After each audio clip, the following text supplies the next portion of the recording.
بسم اللہ الرحمن الرحیم۔ گمنام ہیرو کے معزز ناظرین، السلام علیکم۔ آئیے چلتے ہیں کہانی کی طرف۔ میں نے چوٹ کی پرواہ نہیں کی اور اس کی گردن دبوچنے کی کوشش کی۔ میں اس کوشش میں کامیاب نہیں ہو سکا۔ اس نے مجھے گھٹنوں پر اچھال دیا، لیکن میں دور جا کر نہیں گرا، اس کے قریب ہی لڑک گیا۔ ہم دونوں بیک وقت ہی اٹھے۔ شاید جانو کی غلطی تھی کہ وہ ایک کلاشنکوف اٹھانے کے لیے لپکا۔ میں نے اس کی پسلیوں میں ٹھوکر رسید کی۔ جس نفرت سے میں نے اسے وہ ٹھوکر رسید کی، اس سے میرے خیال میں اس کی ایک آدھ پسلی تو ٹوٹ کر پھیپھڑے میں گھس جانی چاہیے تھی۔ جسیم ہونے کے باوجود وہ اس ٹھوکر سے خاصا اچھلا اور کچھ دور جا گرا، لیکن زخمی چیتے کی طرح فوراً ہی تڑپ کر اٹھ کھڑا ہوا۔ بدبخت عیاش اور شرابی ہونے کے باوجود خاصا طاقتور اور پھرتیلا تھا۔ اس بار وہ کوئی گن اٹھانے کے لیے نہیں جھپٹا، بلکہ کسی غضبناک سانڈ کی طرح اس نے مجھے ٹکر رسید کرنے کی کوشش کی۔ میں نے جھکائی دے کر بچتے ہوئے اس کی پیٹھ پر لات رسید کی۔ وہ اپنی جونک میں ایک صوفے سے جا ٹکرایا۔ صوفہ نہایت وزنی ہونے کے باوجود الٹ گیا اور اس نے میرا کام کافی آسان کر دیا، کیونکہ جانو کے جسم کا کچھ حصہ اس کے نیچے دب گیا۔ گو کہ وہ جسم کو جھٹک کر کافی تیزی سے اس کے نیچے سے نکل آیا تھا، لیکن اس وقت تک میں اس کے سر پر پہنچ چکا تھا۔ وہ پہلی سی پھرتی کا مظاہرہ نہ کر سکا۔ میں نے اس کے منہ پر پوری قوت سے گھونسا رسید کیا۔ اگر زرتاج کی لات سے کوئی کسر رہ گئی تھی تو میرے گھونسے سے پوری ہو جانی چاہیے تھی، اور اس کا جبڑا کم از کم اب تو ٹوٹ جانا چاہیے تھا۔ وہ اسی الٹے ہوئے صوفے سے الٹ کر دوسری طرف واپس جا گرا۔ میرا خیال تھا وہ اب نہیں اٹھے گا، لیکن وہ بدبخت پھر اٹھ کھڑا ہوا۔ البتہ اب اس کے حواس یقیناً مختل ہو چکے تھے، کیونکہ اب اس کے اٹھنے کا انداز کچھ ایسا ہی تھا جیسے اسے کچھ نظر نہ آ رہا ہو۔ میں صوفے کو پھلانگ کر دوبارہ اس کے سر پر پہنچ چکا تھا۔ اس نے اناڑیوں کی طرح دونوں ہاتھ آگے بڑھا کر گویا مجھے روکنے کی کوشش کی۔ میں نے جھک کر یکدم ہی اس سے دونوں ہاتھوں پر اٹھا لیا۔ اب تک میں نے اپنی حرکات و سکنات پر پوری طرح قابو رکھا تھا اور اپنے اوسان مجتمع رکھتے ہوئے نہایت نپے تلے انداز میں ہر کام کیا تھا، لیکن اس لمحے یک لخت ہی گویا مجھے اپنے آپ پر اختیار نہ رہا۔ میرے اندر گویا غیظ و غضب کا ایک آتش فشاں پھٹ پڑا۔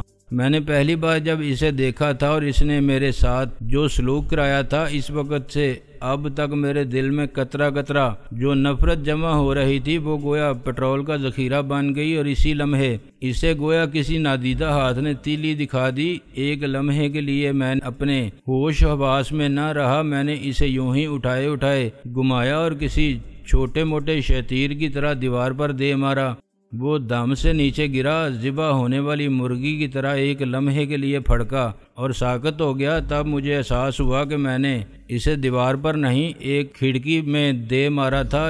وہی کھڑکی جس میں کچھ دیر پہلے زرتاج کھڑی باہر دیکھ رہی تھی۔ اس کھڑکی میں موٹی موٹی سلاخیں لگی ہوئی تھیں اور جانو سر کے بل ان سلاخوں سے جا کر ٹکرایا تھا۔ اس کی کھوپڑی کسی تربوز کی طرح چٹک گئی تھی اور 2-3 جگہ سے پچک گئی تھی۔ گاڑھا گاڑھا مواد امیز سا خون اس کے بالوں کے درمیان سے پھسلتا باہر آنے لگا۔ میں نے گھوم کر زرتاج کی طرف دیکھا۔ وہ ابھی تک ایک ہاتھ سے اپنی گردن مسل رہی تھی اور دوسرے بازو کو جھٹکے دے رہی تھی۔ اس کی گردن سرخ اور چہرہ کچھ متورم سا نظر آ رہا تھا۔ میں لپک کر اس کے پاس پہنچا۔ تم ٹھیک تو ہو نا؟ میں نے اس کا بازو تھامتے ہوئے تشویش سے پوچھا۔ ہاں ٹھیک ہی ہوں، اس نے بیٹھی سی آواز میں جواب دیا اور مسکرانے کی کوشش کی۔ البتہ میرا یہ بازو چند سیکنڈ اور اس کی گرفت میں رہتا تو شاید میرا کندھا اتر جاتا۔ وہ بازو کو بدستور جھٹکے دیتے ہوئے بولی اور شاید گردن کا منکا بھی ٹوٹ جاتا۔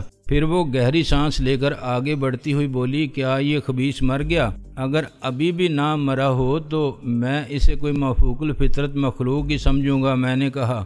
ہم دونوں جانو کے قریب آ کھڑے ہوئے جو قالین پر چت پڑا تھا۔ اس کی شکل بری طرح مسخ ہو گئی تھی، وہ کافی ڈراؤنا لگ رہا تھا۔ حالانکہ خوش شکل آدمی تھا، اس کے نتنوں سے بھی خون بہہ رہا تھا اور کھوپڑی تو پوری ہی سرخ سے ملغوبے میں لتھڑ چکی تھی۔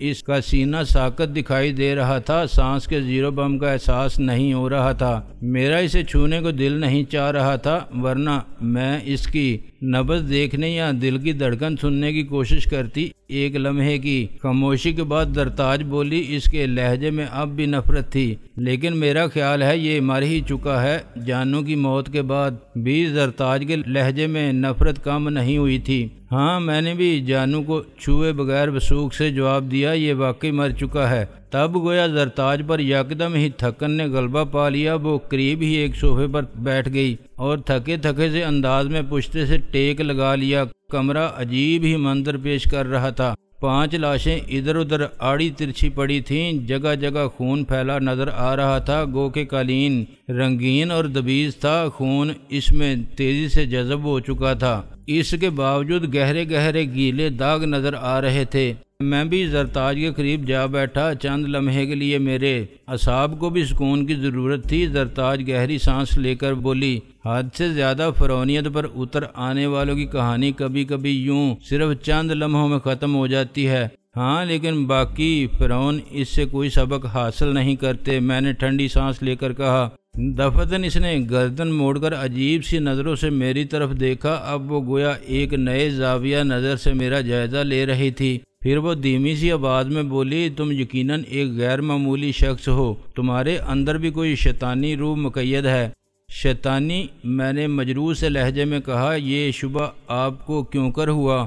جس صفاقی سے تم نے جانو کو اٹھا کر ایک کھلونے کی طرح ایک کھڑکی سے دے مارا، مجھے اس پر یقین نہیں آ رہا۔ اس وقت میں نے ایک لمحے کے لیے تمہارا چہرہ دیکھا تھا، میں نے زندگی میں ایسی صفاقی شاید کسی انسان کے چہرے پر نہیں دیکھی۔ اس نے خفیف سی جرجری لی۔ فرعونوں سے نمٹنے کے لیے ایسی ہی صفاقی کی ضرورت ہوتی ہے، میں نے کہا۔ جس کے دل میں فرعونوں کے لیے بھی نرم گوشہ ہوگا، وہ طاقتور ہونے کے باوجود اس سے نہیں نمٹ سکتا۔ وہ خاموشی سے میری طرف دیکھ رہی تھی۔ میں نے بات جاری رکھتے ہوئے کہا، میرے اندر جو روح مقید ہے اسے آپ شیطانی ہرگز نہیں کہہ سکتی۔ وہ تو ایک شریف روح ہے، اس سے آج تک کسی شریف آدمی کو کوئی نقصان نہیں پہنچا، لیکن فرعون صفت لوگ ضرور انجام کو پہنچے ہیں۔ اس نے تصدیق چاہی۔ ہاں، میں نے انکار نہیں کیا۔ وہ ایک لمحے خاموش رہی، پھر بولی، ٹھیک ہے، میں اپنے وہ شیطانی روح والے الفاظ واپس لیتی ہوں۔ شکریہ، میں نے گردن کو ذرا خم دیتے ہوئے نہایت شائستگی سے کہا۔ اچانک وہ چونکی اور جرجری سی لے کر ایک دم اٹھ کھڑی ہوئی۔ اوہ خدایا، ہم تو یوں آرام سے بیٹھ کر باتیں کرنے لگے ہیں، گویا پکنک پر آئے ہوئے ہیں۔ ہماری حویلی کے محافظوں کی خبر لینی چاہیے، معلوم نہیں وہ زندہ بھی ہیں یا مر گئے۔ اور ہاں، جانو نے کہا تھا کہ اس کے آدمیوں نے حویلی کو بھی گھیرے میں لے رکھا ہے۔ ہاں، میں نے کہا، مجھے اس کی بات کا کچھ زیادہ یقین نہیں، لیکن ہمیں بہرحال محتاط رہنا چاہیے۔ اگر باہر واقعی آدمی موجود ہیں تو فائرنگ کی آوازیں یقیناً ان تک پہنچ چکی ہوں گی اور وہ صورتحال کا اندازہ لگانے کی کوشش کر رہے ہوں گے۔ زرتاج نے جھک کر ایک کلاشنکوف اٹھا لی، میں نے دوسرے ڈاکو کی گن اٹھا لی اور اٹھ کھڑا ہوا۔ اس وقت اگر ہمارے پاس دور مار رائفلیں موجود ہوتی تو اچھا تھا، میں نے کہا۔ میرے پاس تہہ خانے میں چند رائفلیں موجود ہیں، میرے ساتھ آؤ۔ وہ دروازے کی طرف بڑھی۔ اس طرح یکدم منہ اٹھا کر باہر نہ نکلے، میں نے اس کا ہاتھ پکڑ کر اسے روک لیا۔ اور پہلے اس کمرے کی بتیاں بجھا دیں۔ وہ ایک لمحے کے لیے ٹھٹکی، پھر اس نے میری ہدایت پر عمل کیا۔ اندھیرے میں ہم دونوں شانہ بشانہ کمرے کے دروازے تک پہنچے۔ رکوع کسی حالت میں چوکھٹ سے لگ کر باہر نکلیں اور نکلتے ہی پہلے چند لمحے کے لیے دیوار سے لگ کر صورتحال کا جائزہ لیں، میں نے سرگوشی میں اسے ہدایت کی۔ وہ احتیاط ہمارے کام آ گئی اور یہ بھی ہماری خوش قسمتی ہی تھی کہ ہم بڑے صحیح وقت پر کمرے سے نکل آئے تھے۔ اگر ہم صرف چند لمحے وہیں بیٹھے رہتے تو نہ جانے ہمارا کیا انجام ہوتا۔ باہر نکلتے ہی ہم کمرے کی دیوار سے چپک گئے۔ دوسرے ہی لمحے زرتاج میری ہدایت کے بغیر ہی گھٹنوں کے بل بیٹھ گئی۔ میں نے اس کی تقلید کی۔ میں نے بھی ملگجے اندھیرے میں چند سائے کمرے کی طرف بڑھتے ہوئے دیکھ لیے تھے۔ میں اور زرتاج اس وقت برآمدے میں تھے جو ذرا اونچا تھا، 2 سیڑھیاں چڑھ کر اس میں قدم رکھا جاتا تھا۔ اس وقت حویلی کی شاید سبھی بتیاں بجھی ہوئی تھیں، ہر طرف پر اسرار ملگجا سا اندھیرا پھیلا ہوا تھا جو اپنے دامن میں نہ جانے کیا کچھ چھپائے ہوئے تھا۔ نشیب میں وہ 7-8 سائے تھے جو آہستگی سے کمرے کی طرف بڑھ رہے تھے، لیکن کمرے کی بتیاں بجھنے کے بعد شاید انہیں کسی گڑبڑ کا احساس ہو گیا تھا، انہوں نے بکھرنا شروع کر دیا تھا۔ میں سمجھ گیا کہ اب وہ سیدھے دروازے کی طرف آنے کی بجائے چاروں طرف سے کمرے کو گھیرے میں لینا چاہتے تھے۔ کیا یہ آپ کے آدمی ہیں؟ میں نے سرگوشی میں زرتاج سے پوچھا۔ نہیں، میں ہیبلے دیکھ کر ہی بتا سکتی ہوں کہ یہ میرے آدمی نہیں ہیں، ویسے بھی انہیں اس طرح کمرے کی طرف بڑھنے کی کیا ضرورت تھی؟ زرتاج نے سرگوشی میں ہی جواب دیا۔ تو پھر بے دریغ انہیں اڑا دینا چاہیے، میں نے بلا تامل کہا۔ اگر یہ حویلی میں ادھر ادھر بکھر گئے اور ادھر ادھر عمارت کی آڑ لے کر مورچہ بند ہو گئے تو ہمارے لیے ان سے نمٹنا مشکل ہو جائے گا۔ سائے رکوع کسی حالت میں ادھر ادھر بڑھ رہے تھے، میری اور زرتاج کی کلاشنکوفیں بیک وقت گرجیں اور یہ سائے تقریباً ایک ساتھ ہی ادھر ادھر لڑک گئے، کوئی ہوا میں اچھلا، کوئی لہرایا اور کوئی جہاں کا تہاں ڈھیر ہو گیا۔ فضا میں گھٹی گھٹی 2-3 چیخیں بھی ابھریں، اس کے بعد گہرا سکوت چھا گیا۔ موت جیسے بار بار اس خوبصورت حویلی میں بھیانک کہکہال بلند کرتی تھی، کچھ لوگوں کا لہو چاٹتی تھی اور اس کے بعد سکوت چھا جاتا تھا۔ کیا یہ سب مر گئے ہوں گے؟ زرتاج نے عجیب سادگی اور معصومیت سے پوچھا۔ انداز کچھ ایسا ہی تھا جیسے ہم نے کلاشنکوفوں سے گولیاں نہیں برسائی تھیں، کھلونے چلائے تھے۔ انشاءاللہ، میں نے خلوص سے جواب دیا۔ کافی دیر تک ہم دبکے رہے لیکن ہمیں کہیں اور کسی قسم کی نقل و حرکت کے آثار دکھائی نہیں دیے۔ ہم نے برآمدے کے کونے سے جھانک کر ادھر ادھر دیکھا، ہر طرف سکوت تھا۔ میرا خیال ہے اب ادھر کی بتیاں روشن کر دی جائیں، زرتاج مشورہ طلب انداز میں بولی۔ نہیں، میں نے اسے روکا، اندھیرے میں ہی باہر چل کر دیکھتے ہیں کہ کیا صورتحال ہے۔ وہاں اندھیرا کچھ زیادہ گہرا نہیں تھا، میں آسانی سے کافی دور تک کا منظر دیکھ سکتا تھا، مجھے روشنی کی کوئی خاص ضرورت نہیں تھی۔ میں اس سے گہرے اندھیرے میں بھی خاصی دور تک کی چیزیں دیکھ لیتا تھا اور اندھیرے میں ہی اپنے آپ کو زیادہ محفوظ محسوس کرتا تھا۔ کسی خطرناک صورتحال میں روشنی میں پہنچتے ہی مجھے کچھ ایسا احساس ہوتا تھا جیسے میں کسی کے لیے آسان ہدف بن گیا ہوں۔ برآمدے سے نیچے اترنے سے پہلے ہم نے احتیاطاً کمروں کے گرد ایک چکر لگایا تاکہ چاروں طرف کا کچھ اور بہتر طور پر جائزہ لے سکیں۔ اسی دوران ایک کمرے سے گگیاہٹ امیز سی کچھ گھٹی گھٹی آوازیں سنائی دیں، باہر سے اس کمرے کے بولٹ چڑھے ہوئے تھے۔ زرتاج اس کے سامنے رکتے ہوئے بولی، اس میں یقیناً گھریلو ملازم اور ملازمائیں بند ہیں۔ اس نے آہستگی سے دروازہ کھولا تو کمرے میں بیک وقت کئی خوفزدہ سی آوازیں بلند ہوئیں۔ کمرے کے اندر بھی اندھیرا ہی تھا۔ ڈرو مت، یہ میں ہوں، زرتاج نے کمرے میں جھانکتے ہوئے نہایت نیچی آواز میں کہا۔ وہ کمرہ چھوٹا سا تھا لیکن اس میں بہت سے افراد بھیڑ بکریوں کی طرح ٹھنسے ہوئے تھے۔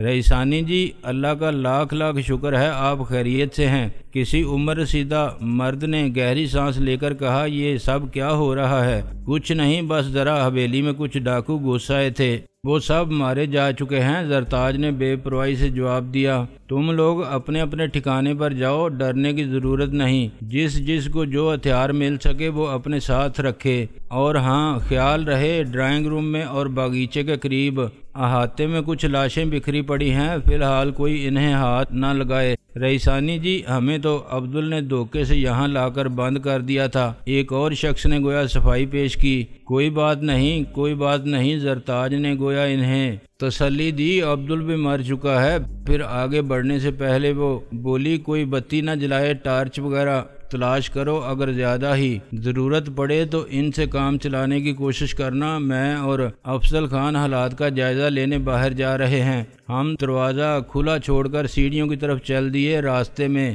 زرتاج بولی، یہ سب بیچارے گھریلو قسم کے کام کاج کرنے والے سیدھے سادے لوگ ہیں، انہوں نے شاید کبھی سوچا بھی نہیں تھا کہ ڈاکو اس حویلی میں بھی گھس سکتے ہیں۔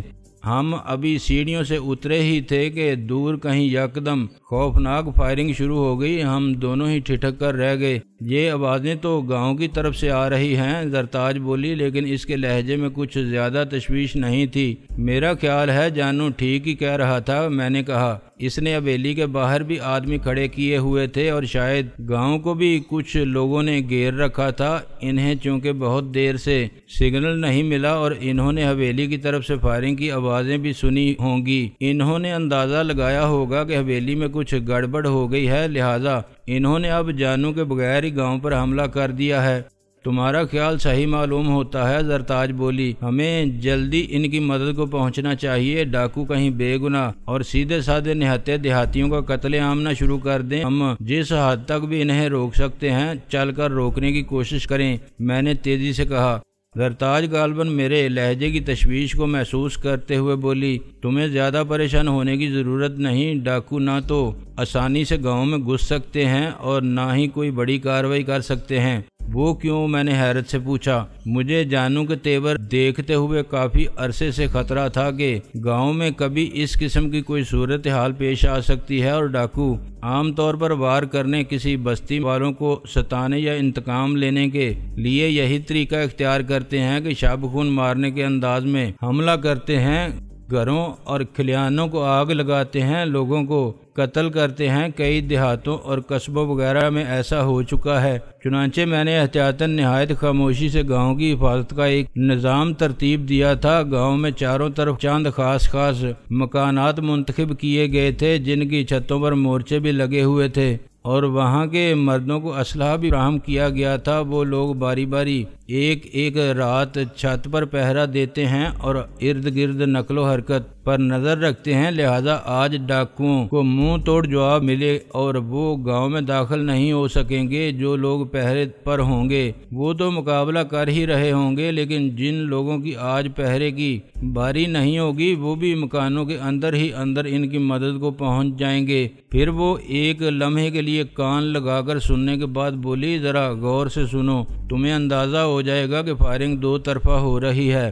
ہاں مجھے اندازہ ہو چکا ہے، میں نے کہا۔ کتنے افسوس کی بات ہے، ہم اپنے ہی ملک میں بعض مقامات پر تو گویا حالت جنگ میں زندگی گزار رہے ہیں۔ اس میں کیا شک ہے؟ ایک لمحے کے لیے اس کے لہجے میں بھی افسردگی جھلک آئی، لیکن پھر وہ سر جھٹکتے ہوئے بولی، بہرحال ہم ان کی مدد کے لیے ضرور چلیں گے۔ مجھے امید ہے کہ ہم دونوں کے جانے سے کافی فرق پڑ جائے گا۔